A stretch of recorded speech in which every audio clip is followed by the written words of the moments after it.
Şeytanın oyunu bitmez, tükenmez. Herkes tanışır ama azdır adamlar. Gülen yüzlerin altında bin yara var.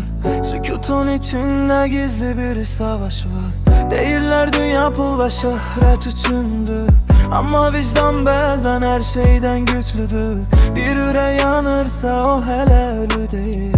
Düşen adam kalkırsa o məxluq değil. Küle esir, yollar değişir, insan gedir, xatirə qalır. Kim sadiqidirsə qaranlıqda en parlaq gün ona doğar. Sessiz qəlbləri danışmırıq çox, yolumuz ağırdı ama geri dönüş yok. Karanlık geceler bizi sındırmadı, sükutla kalktık, dünya bizi tanıdı. Sessiz qalbləri danışmırıq çok, yolumuz ağırdı ama geri dönüş yok. Karanlık geceler bizi sındırmadı, sükutla kalktık, dünya bizi tanıdı. Dost dediklerim bazen yad oldu, sözlerim ürəkdə zəncirə bağlı.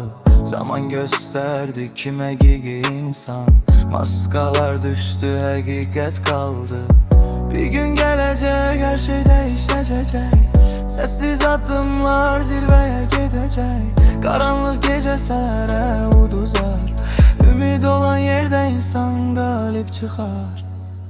Biz sessiz qalbləri danışmırıq çox, yolumuz ağırdı ama geri dönüş yok. Karanlık geceler bizi sındırmadı, sükutla kalktık, dünya bizi tanıdı. Sessiz qalbləri danışmırıq çok, yolumuz ağırdı ama geri dönüş yok. Karanlık geceler bizi sındırmadı, sükutla kalktık, dünya bizi tanıdı.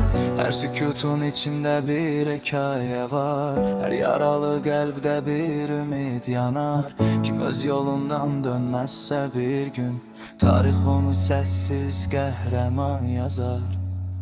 Biz sessiz qalbləri danışmırıq çok, yolumuz ağırdı ama geri dönüş yok. Karanlık geceler